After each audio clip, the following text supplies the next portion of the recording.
جیسا کہ ہم جانتے ہیں، ہم سب کا عقیدہ بھی ہے کہ اللہ کی جو حجتیں ہیں وہ اپنے آپ کو ثابت کرنے کے لیے جو مختلف چیزوں کا سہارا لیتی ہیں، ان میں سے ایک چیز کیا ہے؟ معجزہ۔ رسول خدا، انبیاء، جتنے بھی نبی آئے وہ سب کے سب کیا کرتے تھے؟ اس چیز کو ثابت کرنے کے لیے کہ ہم اللہ کی طرف سے آئے ہیں، وہ معجزہ دکھاتے تھے۔ ہر نبی کا اپنا معجزہ ہوتا تھا، رسول خدا کا معجزہ تھا۔ اسی طرح ائمہ معصومین بھی اپنی امامت کو ثابت کرنے کے لیے معجزات کا سہارا لیتے تھے، اور امام رضا علیہ السلام کے بھی بہت سارے معجزات تاریخ میں نقل ہوئے۔ امام کون ہے؟ میں نے عرض کیا امام کیا ہے؟ حجت خدا۔ یہ جب ہم کہتے ہیں حجت خدا ہے تو یہ تمام کی تمام مخلوقات کے اوپر حجت ہے۔ ایسا نہیں ہے کہ صرف انسانوں کے اوپر حجت ہے، بلکہ اللہ کی جتنی بھی مخلوق ہیں ان سب مخلوقات کے اوپر حجت ہے۔ بہت سارے معجزات ہیں، من جملہ آپ کی خدمت میں عرض کروں کہ امام تقی علیہ السلام فرماتے ہیں کہ میں اپنے بابا کے ساتھ ان کے ایک صحابی کے جو بیمار تھے ان کی عیادت کے لیے گیا۔ امام نے جا کر اس صحابی سے پوچھا کیسے ہو؟ تو وہ شخص کہتا ہے کہ آپ کے آنے کے بعد موت کو اپنی آنکھوں سے دیکھا ہے، یعنی آپ جب تشریف لائیں تو میں نے موت کو اپنی آنکھوں سے دیکھا ہے۔ امام نے پوچھا موت کو کیسا دیکھا؟ کہا بہت دردناک تھی۔ تو امام نے فرمایا کہا تم نے جو دیکھا ہے وہ موت کو نہیں دیکھا، بلکہ فقط اس کام کو دیکھا ہے جو موت کی ابتدا میں تیرے ساتھ کیا جائے گا۔ ابھی تو موت کہاں ہی ہے، ابھی تو مجھ سے بات کر رہا ہے۔ وہ جو موت کی ابتدا میں جو ایک ٹیلر تھا، ایک جھلک تھی، تم نے اس کو دیکھا ہے، موت کو نہیں دیکھا، ابھی ایک جھلک دیکھی ہے۔ اور پھر امام نے ایک جملہ کہا، بہت ہی خوبصورت جملہ، سیکھنے کے لیے، یعنی ہمارے لیے واقعاً بہت اہم ہے۔ امام فرماتے ہیں کہ لوگ دو طرح کے ہوتے ہیں، ایک وہ کہ جو موت کے ذریعے آرام پا لیتے ہیں، کچھ لوگ وہ ہیں کہ جو موت کے ذریعے آرام پا لیتے ہیں، اور کچھ وہ ہوتے ہیں کہ جنہیں موت آنے سے دوسرے لوگ آسانی اور سکون میں آ جاتے ہیں۔ بہت ہی اہم، ہر کلمہ امام کا اہم ہوتا ہے، لیکن واقعاً یہ کلمے کی طرف توجہ کی ضرورت ہے کہ امام فرما رہے ہیں کہ دو طرح کے لوگ ہوتے ہیں، کچھ لوگ جو موت کے ذریعے آرام پا لیتے ہیں، کچھ وہ ہوتے ہیں کہ جنہیں موت آنے سے دوسرے سکون میں آ جاتے ہیں۔ پھر امام نے اس سے کہا کہ اپنے ایمان، خدا کے اوپر ایمان اور ولایت کو تجدید کرو۔ ہم کرتے ہیں نا، جب اس دنیا سے کوئی جا رہا ہوتا ہے اس سے کہتے ہیں لا الہ الا اللہ محمد رسول اللہ، تلقین کرتے ہیں، اس عقیدے کو دوبارہ پڑھو، اسی عقیدے کے ساتھ تم اس دنیا سے رخصت ہو، تمہاری زبان پہ یہی ورد ہو، یہی کلام ہو۔ تجدید کرو تاکہ ان میں سے ہو جاؤ۔ کن میں سے ہو جاؤ؟ ان میں سے ہو جاؤ کہ جن کو موت کے ذریعے سکون آ جاتا ہے۔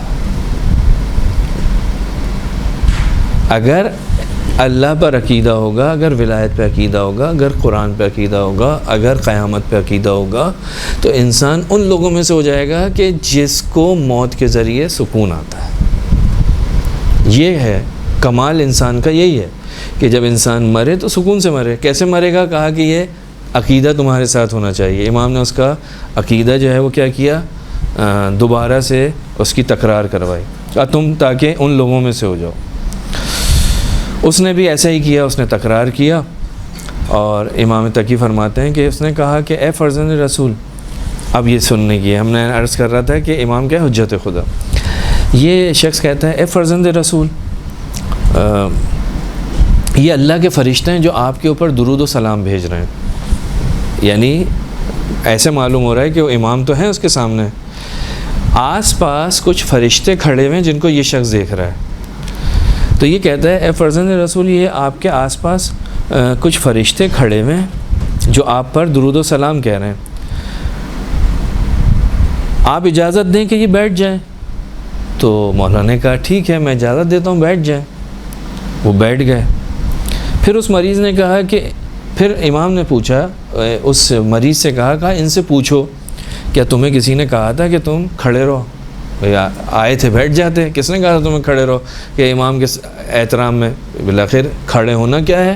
احترام کی ایک علامت ہے۔ امام کے سامنے وہ مثلا متواضع انداز میں کھڑے ہوئے ہیں، تو امام نے کہا کہ ان سے پوچھو کہ بھائی تم کیوں کھڑے ہوئے تھے؟ تمہیں کسی نے کہا تھا کہ تمہیں حکم دیا تھا کہ تم جو ہے وہ امام موسیٰ کاظم کے سامنے کھڑے، امام رضا علیہ السلام کے سامنے کھڑے رہو؟ تو فرشتوں نے کہا کہ سارے کے سارے فرشتے جنہیں پروردگار عالم نے خلق کیا ہے، اگر وہ آپ کے حضور میں آئیں تو ان کی کیفیت یہی ہوگی جو ہماری تھی، یعنی وہ احترام کے ساتھ آپ کی خدمت میں کھڑے ہوں گے، جب تک آپ انہیں بیٹھنے کا حکم نہ کریں اس وقت تک وہ بیٹھیں گے نہیں۔ یہ ہے امام، یہ ہے امام کا مقام، جب تک آپ اجازت نہ دیں۔ اور پھر روایت کہتی ہے، امام تقی فرماتے ہیں کہ پھر اس مریض کی آنکھیں بند ہوئیں اور اس نے پھر سلام کیا کہ مثلا اے فرزند رسول، آپ کے اجداد اور آپ سب جو ہیں وہ میری نگاہوں کے سامنے، اور پھر اس کی روح نکل گئی۔ یہ حجت خدا ہے۔ امام رضا کے سامنے وہ ملائکہ کھڑے ہوئے ہیں، فرشتے کھڑے ہوئے ہیں، اور یہ کہہ رہے ہیں کہ جتنے بھی فرشتے ہیں وہ اگر آپ کے سامنے آئیں گے تو ایسے ہی کھڑے ہوں گے جب تک کہ آپ کی اجازت نہ مل جائے بیٹھنے کی، ہلنے کی، بولنے کی۔ یہ ہے تواضع، یہ ہے ادب، یہ ہے حجت خدا۔ دوسری چیز جو امام ہم کہتے ہیں معجزہ، امام جو ہے، امام کے کمالات اتنے زیادہ ہیں کہ صرف انسان نہیں بلکہ اجنہ، جن ائمہ معصومین کی خدمت میں آتے تھے، اپنی مشکلات کو ان سے دریافت کرتے تھے۔ امام رضا علیہ السلام کے لیے ملتا ہے کہ ایک دن امام رضا کی ایک بہن تھیں حکیمہ خاتون، کہتی ہیں امام کاظم کی بیٹی ہیں، کہتی ہیں میں نے ایک دن دیکھا کہ امام رضا علیہ السلام جو ہیں وہ ایک صحن میں کھڑے ہوئے ہیں اور بہت ہی آہستہ سے اس جگہ کھڑے ہیں جہاں لکڑیاں وغیرہ اور یہ چیزیں رکھی ہوتی ہیں گھر میں جلانے کے لیے، وہاں کھڑے ہوئے اور بہت ہی آہستہ سے کسی سے گفتگو کر رہے ہیں۔ تو میں نے پوچھا کہ یا ابن رسول اللہ، اے فرزند رسول، کس سے بات چیت کر رہے ہیں؟ تو امام نے فرمایا کہ یہ ابن عامر زہرائی ہے، جنوں کے قبیلوں سے تعلق رکھتا ہے۔ اس کے کچھ سوالات تھے، ان سوالات کو لے کر میرے پاس آیا تھا، میں اس سے بات کر رہا تھا۔ تو کہا کہ مولا میں یہ چاہتی ہوں کہ میں اس کی جن کی آواز سنوں،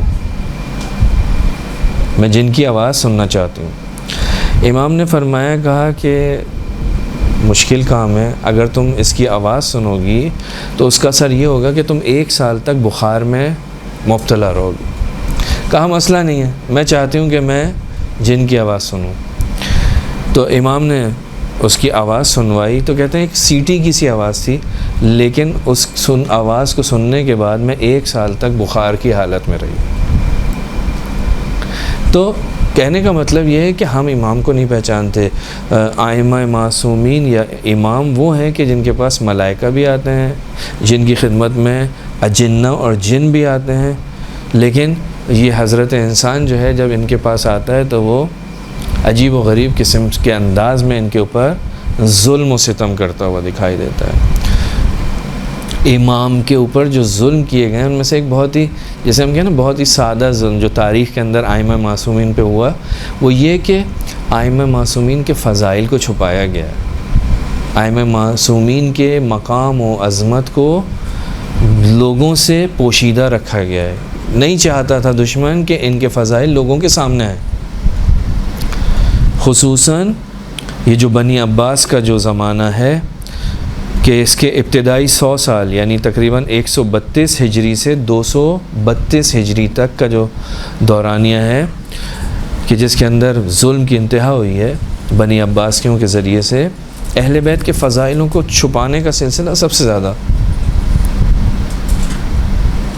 بہت ساری تاریخ کی بڑی بڑی کتابیں اس وقت جو ہمارے پاس موجود ہیں، جس میں نہ جانے کس کس کی تاریخ ہے، لیکن جب وہ ائمہ معصومین کی تاریخ لکھنے لگتے ہیں تو 3 لائن ہے، 4 لائن ہے، 5 لائن ہے، 7 لائن ہے، مگر وہ نہیں تھے، ایک دن کے لیے آئے تھے۔ کیا تھا؟ تاریخ لکھنے والے چھپاتے رہے۔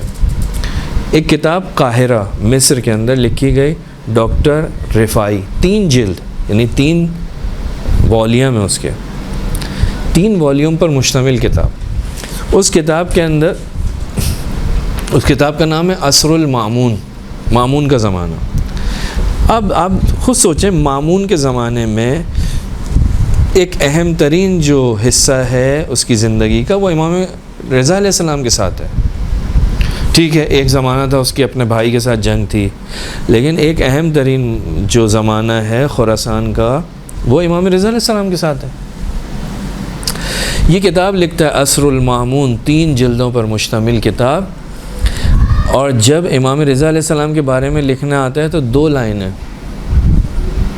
2 لائن، یعنی امام رضا کچھ نہیں ہے۔ امام رضا کو مدینے سے اٹھا کر لے کے آ رہا ہے، کیوں لے کے آیا؟ کچھ نہیں۔ امام رضا علیہ السلام اس کے دربار میں آتے تھے، گفتگویں ہوتی تھیں، سوال و جواب ہوتے تھے، کچھ نہیں، 2-3 لائن امام رضا یہ کیا ہے؟ یہ امام رضا علیہ السلام کے فضائل کو چھپا رہا ہے، مقام کو چھپا رہا ہے۔ یہی شخص اپنی اس کتاب کے اندر عمر سعد کے فضائل بیان کر رہا ہے۔ عمر سعد کون ہے؟ وہ تابعین میں سے تھا، وہ یوں تھا، یوں تھا، یوں تھا، اور یہ وہ تھا جس نے حسین ابن علی کو قتل کیا۔ اس طرح کی چیزیں، یعنی اس کا لکھ رہا ہے، لیکن امام رضا علیہ السلام کے بارے میں نہیں لکھتا۔ تو یہ آج کا حال نہیں ہے، اس زمانے میں بھی ایسی تھا۔ مامون نے جب امام رضا علیہ السلام کو مدینے سے خراسان بلوایا، مرو بلوایا، تو جو شخص امام رضا علیہ السلام کو لے کر آیا تھا، رجا ابن ضحاک اس کا نام ہے، وہ جب لے کر آیا خراسان تو مامون نے اس سے پوچھا، بھائی کیسا گزرا یہ اتنا لمبا سفر تم نے طے کیا، کیا کیا، علی ابن موسیٰ رضا کی کیا روٹین تھی اس سفر میں؟ تو اس نے جو دیکھا تھا بیان کیا، اور اس کے اندر امام کی کرامات، امام کے معجزات، امام کا اخلاق، امام کی گفتار، امام کا کردار، یہ ساری کی ساری چیزیں، یعنی امام کی سیرت جو اس نے ان ایام میں دیکھی تھی، وہ ساری کی ساری جب اس نے ضحاک نے رجا ابن ضحاک نے بیان کی، تو مامون کہتا ہے خبردار یہ کسی کو بتانا مت۔ مامون کہتا ہے یہ خبردار کسی کو بتانا مت، اگر کوئی بتائے گا تو میں بتاؤں گا، کسی اور کو کوئی حق نہیں ہے کہ وہ یہ باتیں لوگوں کو بتائے، یعنی بتانا ہے تو میں بتاؤں گا، کسی اور کو نہیں۔ کیوں؟ اس کو کیوں بند کر رہا ہے؟ اس کا منہ کیوں بند کروانا چاہ رہا ہے؟ اس لیے کہ وہ نہیں چاہتا یہ باتیں باہر جائیں، امام کے بارے میں، امام کے اخلاق کے بارے میں، امام کے کمالات کے بارے میں لوگ آگاہ ہوں۔ تو کہتا ہے کہ تمہیں کوئی چھپا کے رکھنا، ہاں میں بتاؤں گا۔ برعکس کیا کرتا ہے؟ جھوٹی جھوٹی باتیں امام سے منسوب کرنا، یہ روٹین رہی ہے۔ بہت ساری احادیث امام سے منسوب کی کہ یہ امام نے یہ کہا ہے کہ جی گانا بجانے کے آلات جو ہے، ایک شخص روایت کرتا ہے، کہتا ہے کہ مجھے امام رضا علیہ السلام نے کہا ہے کہ جو ہے تم میوزک کے آلات جو ہیں وہ بجاؤ۔ امام رضا علیہ السلام فرماتے ہیں جھوٹا ہے یہ شخص۔ امام سے اس طرح کی چیزیں منسوب کرتے تھے تاکہ امام کے بارے میں لوگوں کے ذہنوں میں شبہات پیدا ہوں، اور وہ ان کی نگاہ میں امام رضا علیہ السلام کا مقام جو ہے وہ کیا ہو، کم ہو جائے، احترام کم ہو جائے۔ یہ دشمنی کا ایک انداز تھا کہ امام کے فضائل کو چھپاؤ، اور دوسری غلط باتیں امام کے ساتھ منسوب کرو۔ تو یہ امام رضا علیہ السلام کی مختصر سی سیرت تھی، اور پروردگار سے دعا ہے کہ وہ حدیث جو ہم نے ابتدا میں تلاوت کی، پروردگار ہم سب کو اپنی عقل کو کامل کرنے کے لیے ان تمام مطالب پر عمل پیرا ہونے کی توفیق عطا فرمائے۔ وصلی اللہ علی محمد وآل محمد وعجل فرجہ۔